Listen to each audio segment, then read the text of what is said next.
ओम गुरुवे नमः। ओम गुरुत्तमाय नमः।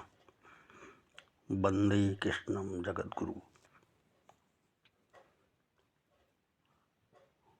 सद्गुरुदेव भगवान एवं भगवान श्री कृष्ण की चरण कमल रज के प्रसाद द्वारा उनकी प्रेरणा के अनुसार एक मानव आकृति के रूप में बने पिंड द्वारा वाणी के माध्यम से चर्चा हो रही है।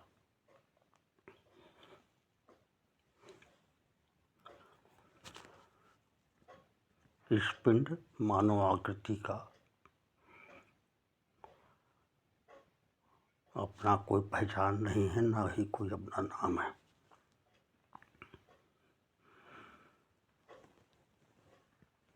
जो भी नाम है भी तो वो नाम भौतिक जगत का माता पिता द्वारा दिया गया एक सांसारिक नाम है, जो मेरे जीवन काल को पूरा करने के लिए हमारे आईडी के रूप में मिला है।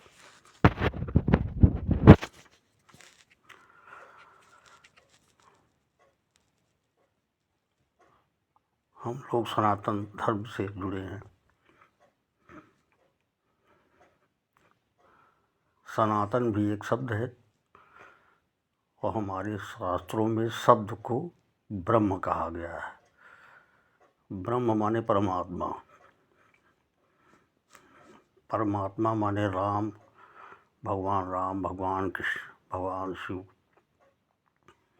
दुर्गा माता, गणेश जी, या जो भी अपने धर्म पंथ को मानने वाले हैं, अपने एक मालिक का नाम जो किसी रूप में ले सकते हैं। जो एक शक्ति है, अनंत ब्रह्मांड को चला रही है, अनंत शक्ति है। और शक्ति के अलावा यहाँ अनंत ब्रह्मांड में कुछ भी नहीं है। वही शक्ति अनंत ब्रह्मांड में रमण कर रही है।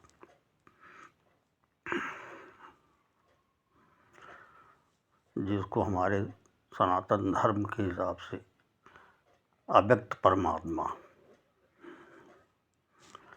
अनिर्वचनीय परमात्मा, स्वयं प्रकाश परमात्मा, अव्यक्त परमात्मा,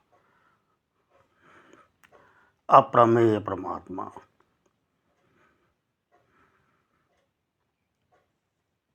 निर्गुण परमात्मा, निराकार परमात्मा, सगुण परमात्मा, साकार परमात्मा, बहुत नाम से हम लोग जानते हैं भगवान के नाम को।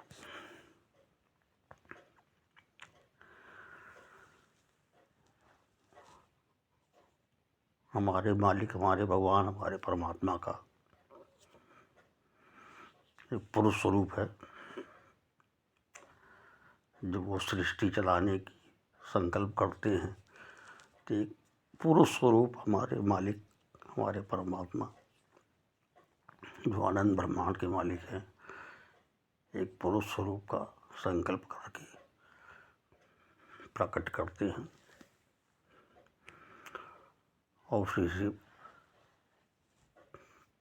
प्रकृति का भी प्रकट किया है।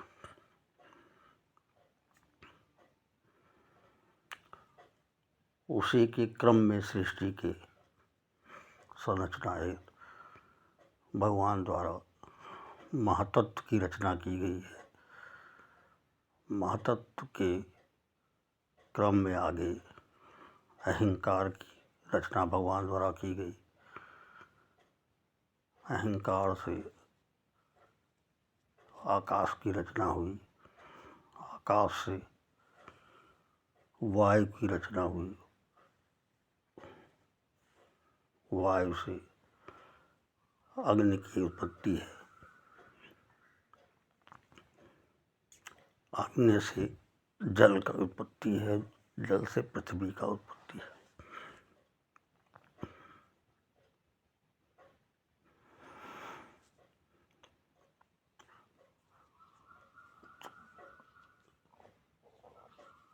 पृथ्वी, जल, अग्नि, वायु, आकाश, अहंकार, इतने के बारे में तो सभी को मालूम है। प्रकृति का भी नाम सब लोग जानते हैं, और एक अधिक शक्ति परमात्मा भगवान जिसको हम लोग कहते हैं उसको भी सभी लोग जानते हैं। कुछ भी सिद्ध करने की आवश्यकता नहीं, सबको जानकारी है।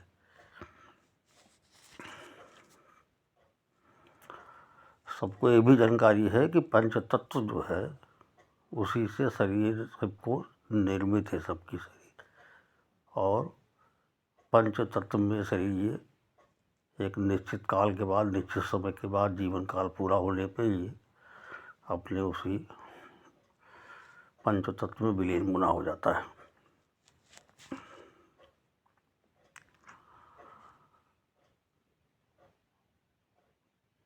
ये जो भी क्रम है ये अव्यक्त परमात्मा के चरणों से एक अनंत अमृत धारा जो प्रवाहित हो रही है निरंतर, उसी से पूरे सृष्टि का क्रम चल रहा है। और ये उनके संकल्प और उनकी इच्छा के अनुसार चल रही है। जब तक वो चलाना चाहेंगे ये सृष्टि चलेगी, और उनकी इच्छा के अनुसार जब भी वो चाहेंगे इस संपूर्ण सृष्टि का विलय पुनः कर लेंगे।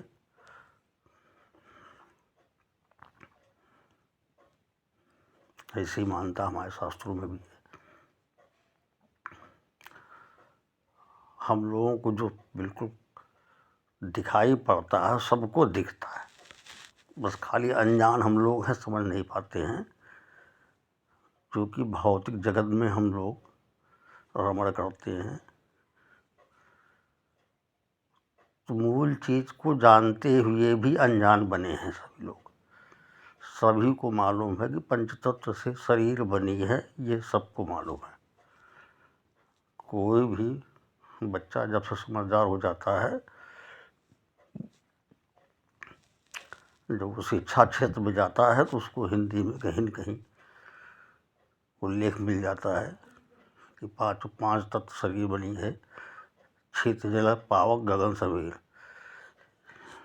ये शरीर की रचना हुई है। सभी को सभी के माता पिता द्वारा एक सांसारिक जीवन पूरा करने हेतु एक पहचान नाम के रूप में मिल जाता है, और वही पहचान, वही आईडी सभी के दिमाग में भरा रहता है परमानेंट, और उसी को हर व्यक्ति मैं से संबोधित करता है। अगर पूछा जाए कि तुम कौन हो, तो बोलेगा, हर व्यक्ति ये बोलता है मेरा नाम अमुक है, जबकि वो नाम उसके माता पिता द्वारा दिया गया एक सांसारिक नाम है। और सत्य ये है कि उसकी एक आकृति है, मानव आकृति है। मानव आकृति का एक पिंड बना हुआ है, उस पिंड में एक प्राण शक्ति है जो जीवन को चलाती है, जिसको सभी लोग जानते हैं कि प्राण जब तक है तब तक जीवन रहेगा, प्राण नहीं है तो जीवन नहीं रहेगा। और उसी को प्राण को आत्मा के रूप से भी लोग जानते, सब लोग जानते हैं। किसी के परिवर्तन में जाने के उपरांत जिसको मृत्यु कहा जाता है, सभी लोग यही कहते हैं ना, भगवान फल अमुक इस आत्मा को शांति प्रदान करे। उसी प्राण को शांति का भी नाम, मतलब उसी प्राण को आत्मा का भी नाम दे दिया जाता है। आत्मा और प्राण एक ही चीज़ है, और ये भी नहीं कह सकता है कि उनका प्राण, इनका प्राण, उनका प्राण। प्राण एक शब्द है, और प्राण ही आत्मा है, प्राण ही अनंत है। वो भगवान के चरणों से निकली हुई एक अमृत धारा निरंतर प्रवाहित हो रही है, जो अनंत ब्रह्मांड में प्रवाहित हो रही है। और संपूर्ण खेल उसी आत्मा परमात्मा जो प्राण स्वरूप है, जिसको गायत्री मंत्र के भावार्थ का पहला शब्द है परमात्मा का, परमात्मा के नाम का पहला शब्द है प्राण स्वरूप। उन्हीं को नमन किया जाता है गायत्री मंत्र में, जो हमारा वेद मंत्र है।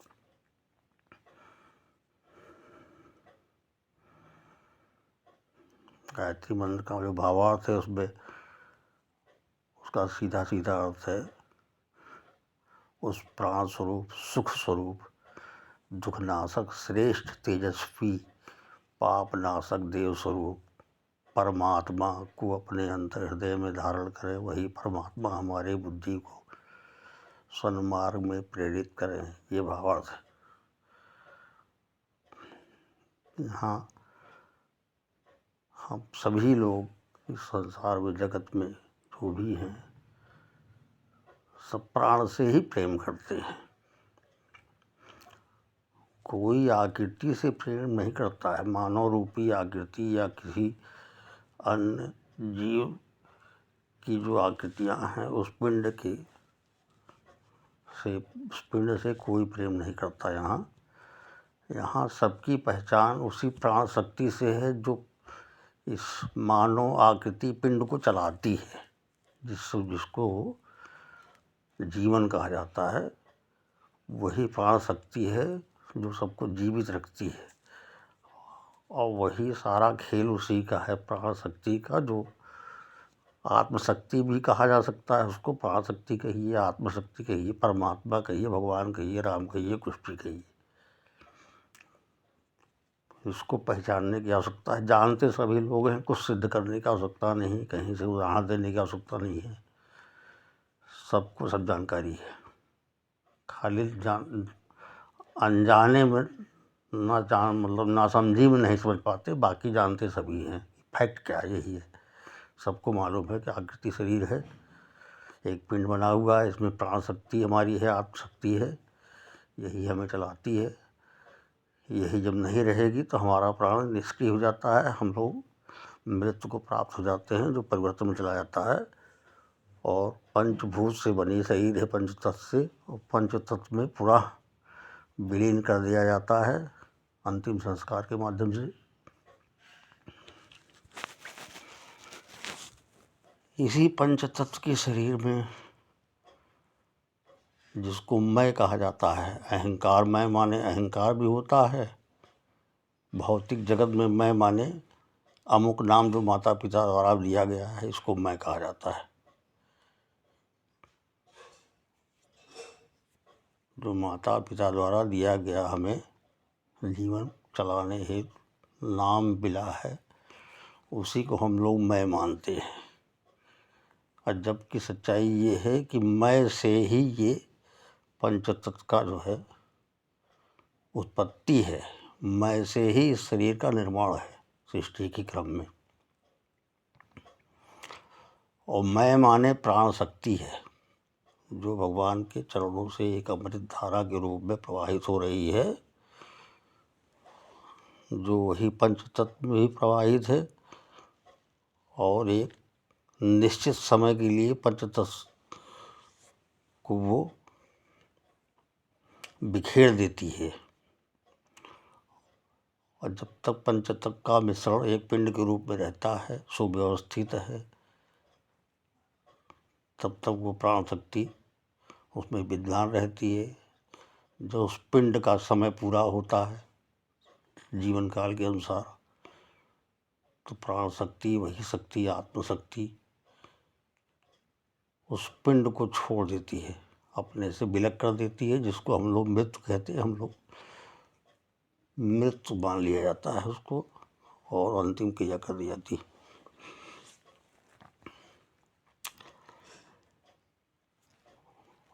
तो मैं का अर्थ तो हुआ, मैं का दो अर्थ हुआ। एक भौतिक जगत में जो माता पिता दिया गया नाम, अमुक नाम है, वो मैं है। और जो असली मैं है, वो प्राण शक्ति, आत्मशक्ति, परमात्मा शक्ति, वो असली मैं है।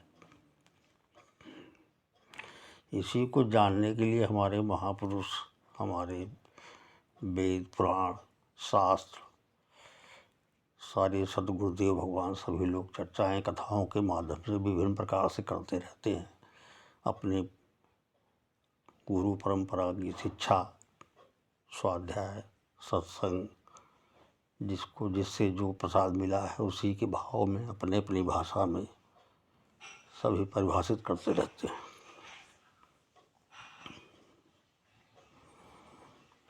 इस वाणी के माध्यम जो भी निकल रहा है उसको आपको कहीं सिद्ध नहीं करना है, उसको सुनिए, समझिए, आपको स्वतः सिद्ध दिखाई पड़ेगा, सब कुछ स्वतः सिद्ध दिखाई पड़ेगा। इसी पंचतत्व की आकृति में भगवान ने, परमात्मा ने मन, बुद्धि, इंद्रियां, इसका भी निर्माण कर रखा है। इसका भी समावेश इसी पंचभूत की आकृति में कर दिया है कि जीवन में सुव्यवस्थित जीवन चलने के लिए इसकी भी आवश्यकता रहेगी।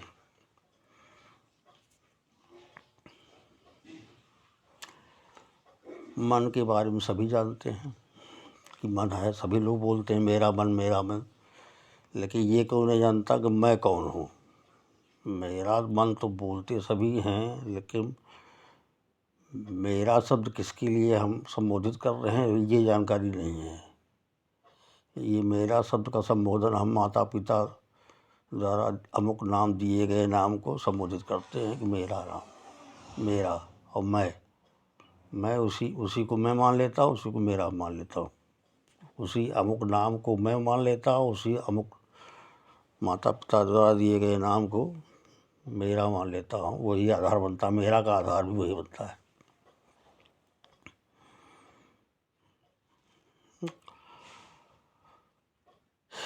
इंद्रियां हैं, 5 इंद्रियां, 5 ज्ञान इंद्रियां, 5 कर्म इंद्रियां।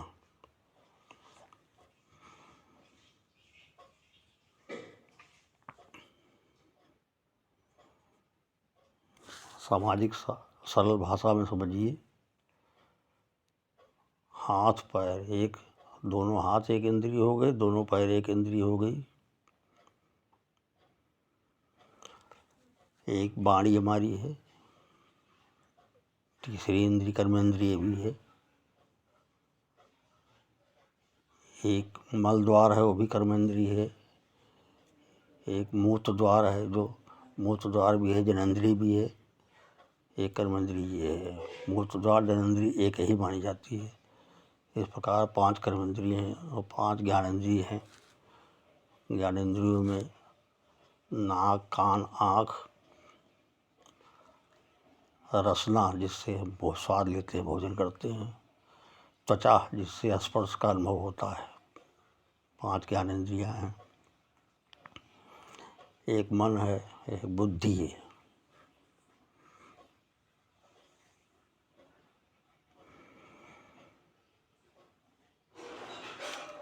बुद्धि ही जब सन्मार्ग की तरफ प्रेरित होती है, भगवत मार्ग में प्रेरित होती है और उसमें स्थिर हो जाती है, तो वो चित्त के रूप में परिवर्तित हो जाती है।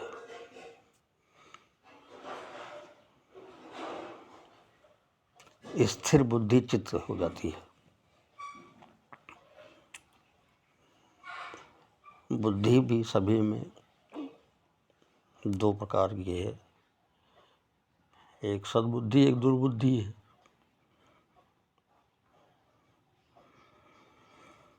दस इंद्रियां हैं ये, इनको 10 घोड़े भी कहा जाता है शास्त्रों में। 10 घोड़े हैं ये। इन्हीं को दशानन भी कहा जाता है, इन्हीं को दशरथ भी कहा जाता है। अगर ये पॉजिटिव हैं तो दशरथ हैं, नेगेटिव हैं दशानन हैं। इनको जो बुद्धि और इंद्रियों के बीच में जो इमीडिएटर है वो मन है, लगाम। मन को लगाम कहा जाता है और शरीर को रथ, चित्त को रथ कहा जाता है। शरीर में चित्त है, चित्त को रथ कहा जाएगा। रथी मूल रूप से आत्मा है, परमात्मा है, मूल रूप से रथी वही हैं जो सद्बुद्धि के रूप में रहते हैं, तो रथी वही रहते हैं। वो अगर दुर्बुद्धि के रूप में बैठे हैं तो रथी रावण बन जाता है। भागवत के अनुसार धुंधकारी बन जाता है। तो सद्बुद्धि और दुर्बुद्धि में द्वंद्व की स्थिति और युद्ध की स्थिति, द्वंद्व युद्ध हमारे जीवन के अंतिम काल तक दुर्बुद्धि और सद्बुद्धि में संघर्ष जारी रहता है। दुर्बुद्धि कहता है कि मन की लगाम अपने पास हम रखेंगे, सद्बुद्धि कहती है मन का लगाम हम रखेंगे। अगर सद्बुद्धि के पास मन का लगाम है तो वो लगाम को लगाम के माध्यम से दसों इंद्रियों को सही रास्ते पर ले जाएगा, नियंत्रित जीवन जिएगा वो। उसका जीवन नियंत्रित होगा और समाज में भी उसके जीवन से नियंत्रित आचरण का प्रवाह होगा। वो अगर दुर्बुद्धि को मन की लगाम पकड़ा दी गई, उसने संघर्ष करके वो पकड़ा है लगाम, तो इंद्रियों को वो भौतिक जगत में गलत वृत्तियों में ले जाएगा। जो इंद्रियों का विषय है, 5 विषय इंद्रियों के हैं, शब्द, रूप, रस, गंध, स्पर्श। शब्द, रूप, रस, गंध, स्पर्श, ये 5 इंद्रियों के विषय हैं। इन्हीं विषयों से प्रेरित होकर इंद्रियां हमें मन और बुद्धि के माध्यम से सन्मार्ग अथवा कुमार्ग पे ले जाने के लिए प्रेरित करती है। यही विषय करवाते हैं सब। और इन विषयों में 3 विषय का बहुत रोल है।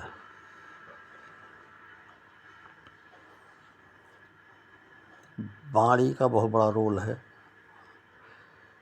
इस संसार में किसी के जीवन में वाणी का बहुत बड़ा रोल है। इसलिए बुद्धि से विचार उत्पन्न होता है और विचारों में कामनाएं जागृत होती हैं। कामनाएं इंद्रियों को तृप्त करने की होती है हमेशा। जो 5 विषय हैं उन्हीं की तृप्ति में कामनाएं हमारी लिप्त रहती हैं।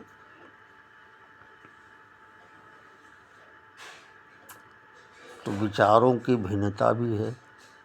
यहाँ पे सभी के विचार डिफरेंट हैं। अनंत ब्रह्मांड में जितने जीव हैं सभी के विचारों में अंतर है। तो हम लोग तो केवल मानव आकृति में हैं, तो सभी मानवों के विचार में अंतर है। हमारे जो नेता लोग होते हैं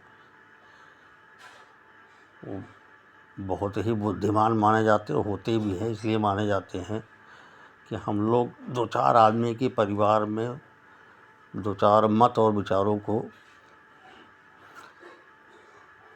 संतुलित नहीं कर पाते हैं और नेता हमारे लाखों विचारों, करोड़ों विचारों को संतुलित कर ले जाते हैं। तो वो बहुत बड़े बुद्धिमान होते हैं।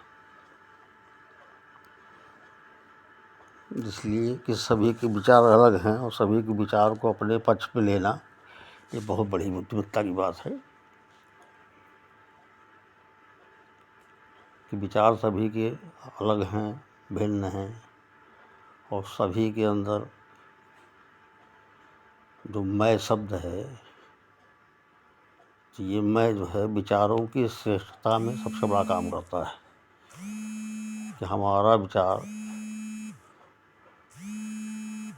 सर्वश्रेष्ठ है, और ये समस्या सबकी है। एक से दो ये रहे कि विचारों की भिन्नता और विचारों के सर्वश्रेष्ठ होने का ईगो, स्वाभिमान सब में सक्रिय रहता है।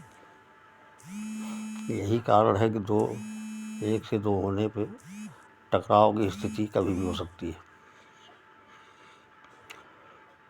तो वाणी का बहुत बड़ा रोल है। वाणी, संयमित वाणी व्यक्तिगत जीवन और सामाजिक और सांसारिक जीवन में बहुत लाभकारी होती है किसी के लिए। ऐसी वाणी निकलनी चाहिए जिसमें किसी के लिए हम कुछ कर नहीं पा रहे हैं तो ना कर सके, कोई बात नहीं है, कम से कम वाणी से अपने किसी के अहित और अपमान की चर्चा तो नहीं करें कि मेरे जीवन की सफलता के लिए कुंजी बनेगी। और सामाजिक सम्मान भी दिलाएगी, जो हर व्यक्ति की कामना में सम्मान सबकी इच्छा होती है। अपना हित, अपना सम्मान, ये सबकी कमजोरी है। तो सकारात्मक वाणी हमें सम्मान देने में पूरा सहायक होती है।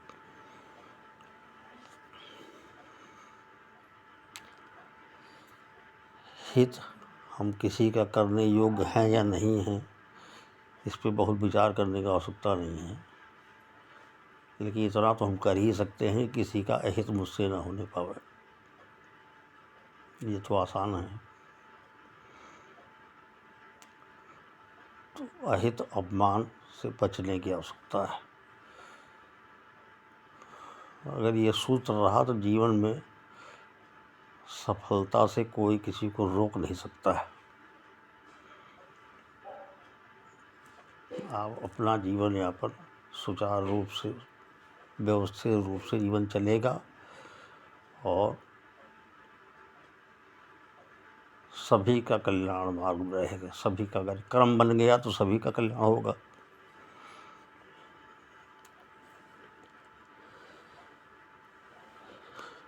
इस अनंत ब्रह्मांड में, इस संसार में, जगत में जो भी चीज़ें हैं, ये सब पंचभूत से निर्मित हैं। ये शरीर भी पंचभूत से निर्मित है, और यहाँ की जो भी भौतिक वस्तुएं हैं, रोटी, कपड़ा, मकान या अन्य वैभव से संबंधित कोई भी वस्तुएं,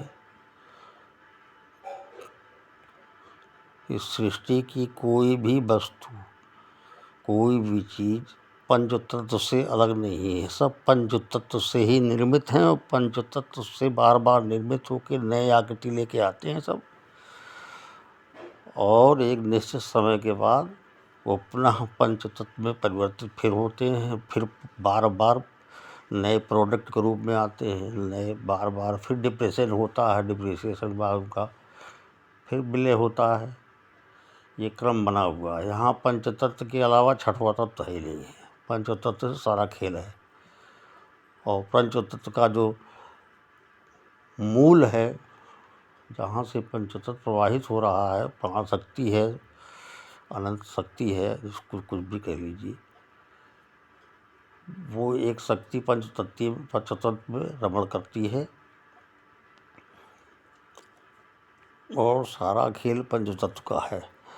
भौतिक जगत में, भौतिक होड़ में हम कितना भी दौड़ लगाएं, यहाँ पंचतत्व में अनंत आकृतियाँ हैं, अनंत प्रोडक्ट बनते रहते हैं, नए नए निर्माण, नए नए तकनीक, नए नए टेक्नोलॉजी आते रहते हैं, और नई चीज़ें बनती रहती हैं, लेकिन सब रहता पंचतत्व का ही है। खेल उसी का है। पंचतत्व का आइटम बनेगा, केवल आकृति बदलेगी, उसका उपयोग बदल सकता है, क्षणिक रूप से आकृति बदलेगी।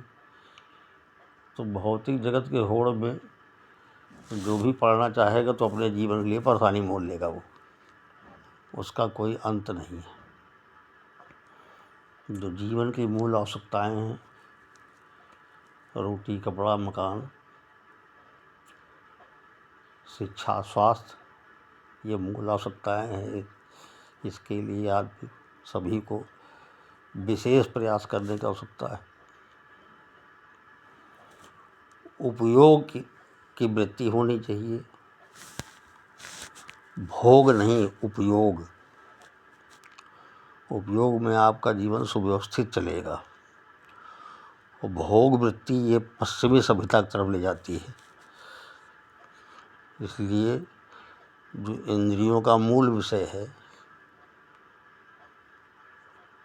वाणी तो कर्मेंद्रिय में आती है, ये हमें सम्मान भी देती है और तत्काल दंड भी देने की पूरी सामर्थ्य रखती है, और कठोरतम दंड देने का सामर्थ्य पूरा वाणी में है। अगर अपमानजनक शब्द अधिकतम निकला तो ये कठोरतम सजा भी देने के लिए तैयार रहती है तुरंत। और सकारात्मक वाणी हमेशा सम्मान देगी। अगर सम्मान नहीं भी मिल पा रहा है सकारात्मक वाणी से, तो अपमान भी नहीं मिलेगा, ये गारंटी है। पश्चिमी सभ्यता में भोग वृत्ति है, जनेंद्रियों का भोग, रसेंद्रियों का भोग, दो भोग पश्चिमी सभ्यता में बहुत ज़्यादा सक्रिय है। और आज के इस डिजिटल युग में हम लोग पश्चिमी सभ्यता की जानकारियाँ ज़्यादा हो जा रही हैं, लोगों को, सबको हो रही हैं, और उसके तरफ हम लोग भाग रहे हैं, तो वो हमारे जीवन के लिए विष कर काम करेगी। रसेंद्री जीवन चलाने के लिए बहुत आवश्यक है।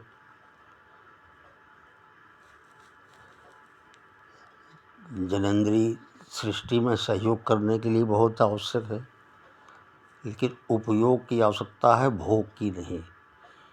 अगर भोग वृत्ति जगेगी तो कष्ट का कारण होना ही होना है। बाबा, बैरागी, तांत्रिक, डॉक्टर, कोई किसी को कुछ नहीं कर सकता, न कोई किसी को बचा सकता है। इसलिए कि यहाँ सब कुछ, सारा खेल पंचभूत पंचतत्व का ही है। हमारे शास्त्रों में तो यहाँ तक कहा गया है, ओम अन्नाय नमः, मतलब भगवान का एक नाम है, ओम अन्नाय नमः। ओम अन्नदाय नमः, मतलब भगवान का एक नाम ये भी है, भगवान अन्न देने वाला भगवान, वो भी नाम भगवान का है। ओम भोक्त्रे नमः, ओम भोजनाय नमः, भगवान का नाम ये भी है, भोजन भी भगवान का नाम है। भोक्त्रे नमः, मतलब उपभोग करने वाले भी भगवान। भगवान मतलब क्या है? एक शक्ति, जो हमारी प्राण शक्ति है, किसी की प्राण शक्ति है, वही तो उपभोग करती है। शरीर को सक्रिय बनाने में प्राण शक्ति का ही तो कार्य हो रहा है, मेन कार्य है। अगर प्राण शक्ति हट जाए तो उपभोग शक्ति खत्म हो जाएगी, इसमें से शरीर निष्क्रिय हो जाएगी पंचभूत की। तो जो नाम अगर शास्त्रों में है तो सही है, अपने आप स्वतः सिद्ध है, उसमें सिद्ध करने की आवश्यकता भी नहीं है।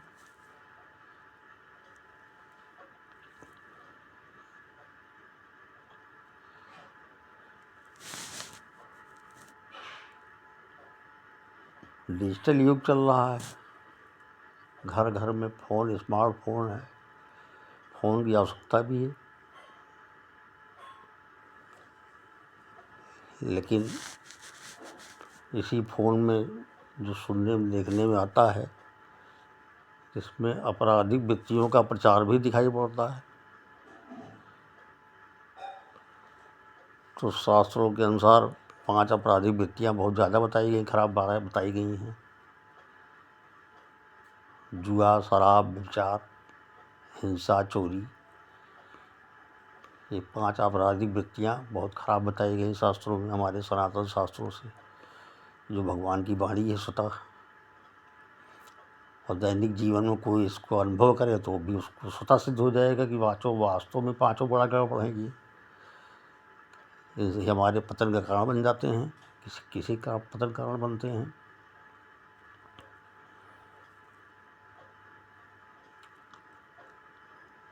तो माता पिता से, सभी माता पिताओं से अनुरोध है कि अपने बच्चों को, 7 साल से ऊपर वाले बच्चों को तो स्मार्टफोन से दूर रखा जाए, अन्यथा उनके जीवन में कलयुग का पूरा प्रभाव पड़ने की संभावना है।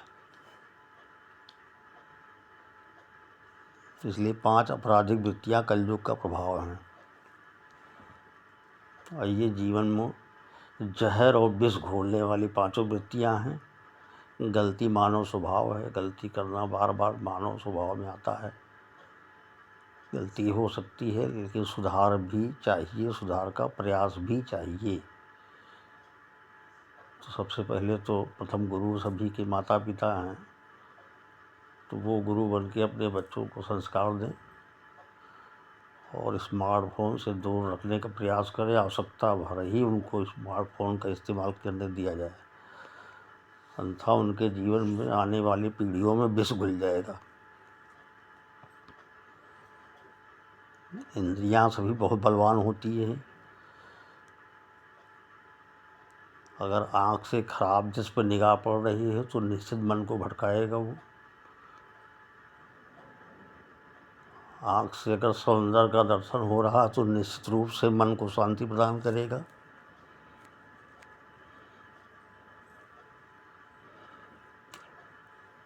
कान से नकारात्मक बातें सुनने में आ रही तो निश्चित अशांति पैदा करेंगी। कान से अगर सकारात्मक बातें सुनने में आ रही हैं तो निश्चित शांति प्रदान करेगी।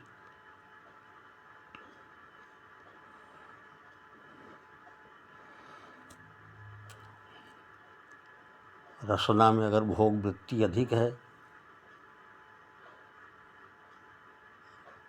जो सुपाच्य भोजन नहीं है उसका भक्षण अधिक किया जाएगा, तब भी वो कष्ट का कारण बनेगा, अपच करेगा, नुकसान करेगा, शरीर को कष्ट देगा।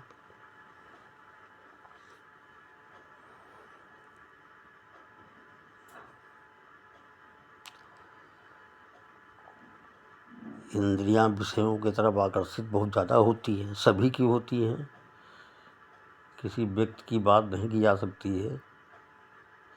अगर मानव तन है, इंद्रियां हैं, तो चाहे राजा हो, रंक हो, फकीर हो या कोई भी हो, अगर मानव शरीर, मानव इंद्रियां हैं तो इंद्रियां सभी की बलवान हैं, और 5 विषयों से प्रेरित सभी की इंद्रियां हैं।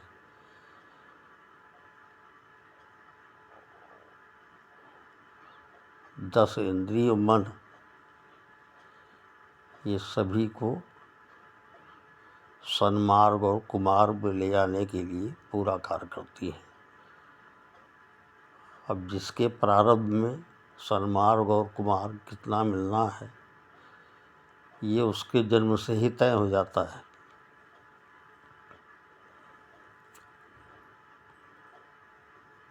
और अगर सन्मार्ग प्राप्त होना है तो सन्मार्ग की चर्चाएं भी सुनने को मिल जाती हैं, जो जीवन में कल्याणकारी हैं।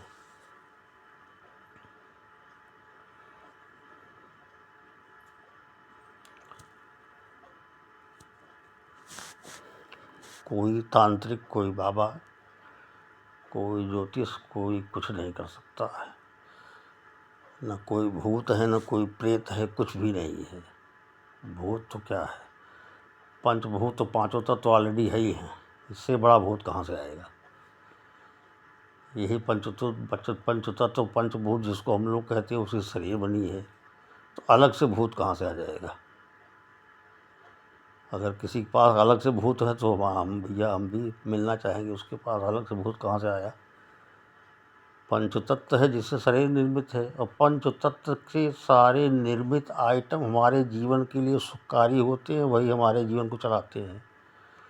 तो इसमें भूत प्रेत और चुड़ैल की कहाँ समस्या आ गई। उनका कहाँ से अस्तित्व है, हमको कोई बता के दिखावे। कोई बता दे तो हम उसको नमन कर लेंगे, हम भी कर लेंगे। और सब लोग जानते हैं, सबको स्वतः सिद्ध है, हमको सिद्ध करने की आवश्यकता नहीं है। छित जल पावक गगन सवेर, 5 तत्व से शरीर बनी है। 5 आप दर्शन निगाह डाल के देख लीजिए पूरे सृष्टि में, आपको जो भी भौतिक जगत के प्रोडक्ट दिखाई पड़ रहे हैं, रोटी कपड़ा मकान वैभव से संबंधित जो भी आइटम हैं वो पंच तत्व से ही बने हुए हैं, उसके अलावा उसमें कुछ भी नहीं है। पंचतत्व से बने हैं और उसकी प्राण शक्ति जो ऊर्जा हमारे शरीर में इस आकृति में है, वही ऊर्जा उसमें एक सबकी हर प्रोडक्ट की अपनी सीमाएं हैं, उसकी ऊर्जा की सीमाएं हैं, उसमें उतना ऊर्जा ऊपर वाले ने दे रखा है, सबका मालिक है। ये स्वतः सिद्ध है, सिद्ध करने की आवश्यकता ही नहीं कहीं पे, सबको मालूम, सब लोग अनुभव कर लीजिए। कोई भी आके बता दे कि पंचतत्व के अलावा और कुछ भी है, पंचतत्व है और पंचतत्व को चलाने वाला एक अमृत धारा जो भगवान के चरणों चल रही है, एक अनंत शक्ति जो पंचतत्व को जो है प्रवाहित चलाती है, उसी को अनंत आकृतियाँ दे दे के अनंत स्थितियों में उसको सुव्यवस्थित सृष्टि की रचना में रखती है। इसके अलावा और कुछ हो तो कोई बता दे आके। किसी भ्रम में आवश्यकता नहीं पड़ने की। कुछ सूत्र जीवन में रखिए, वाणी पे संयम, जीवन में अहित अपमान नहीं करेंगे, इसका अभ्यास करने की आवश्यकता है। सभी का विचार हमसे सर्वश्रेष्ठ है और सभी का विचार अलग है। अनंत पूरे अनंत ब्रह्मांड में सभी जीवों के सभी विचार, सब में भिन्नताएं हैं, सबका विचार सर्वश्रेष्ठ है, इसको स्वीकार कर लीजिए। इसको स्वीकार करते हुए जीवन आगे बढ़ाइए और अपने कर्म भूमि में अपने कर्तव्यों के प्रति विशेष तौर से निष्ठावान रहिए। जो सामाजिक परंपराएं हैं, उस परंपराओं में जो मर्यादाएं हैं, उन मर्यादाओं का पालन हमारे लिए हितकारी है, वो हमारे जीवन के सुव्यवस्थित चलाने के लिए बनाए गए हैं। जो भी बुजुर्गों ने बना रखा है उसका सम्मान करना चाहिए। जो शास्त्रों के नियम बताए गए हैं वो नियम हमें जानकारी नहीं है। सत्संग के माध्यम से कुछ सुनने मिल जाता तो बहुत अच्छी बात है, अगर कुछ भी सुनने नहीं मिल रहा है तो विचारों की भिन्नता पे विशेष ध्यान रखिए, स्वीकार भाव रखिए, अहित अपमान नहीं करना है।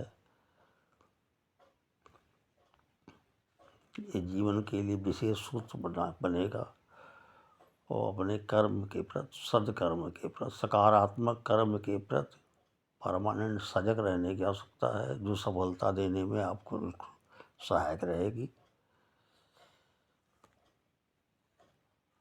और जो प्राण शक्ति है, जो आत्मशक्ति है, इसी को किसी अपने इष्ट को रूप में सभी को स्वीकार कर लेना चाहिए। सब लोग जानते तो है ही हैं कि हमारी प्राण शक्ति ही हमारे जीवन चला रही है। एक जो भी हमारे सनातन शास्त्रों के में भगवान का नाम दिया गया है, राम भगवान कृष्ण भगवान शिव, जो भी जो या किसी धर्म पंथ का हो, अपने मालिक का नाम जिस नाम से पुकारना चाहता है इस प्राण शक्ति को, उस नाम से चिंतन करता है और अपने कर्तव्यों के निर्वहन के प्रति सजग रहे तो उसका जीवन बहुत आसानी से शांतिपूर्ण जीवन, अंतिम जीवन तक आराम से उसका कट जाएगा। समस्याएं तो जीवन है तो आनी है, लेकिन भौतिक बात से ही बचे रहेंगे।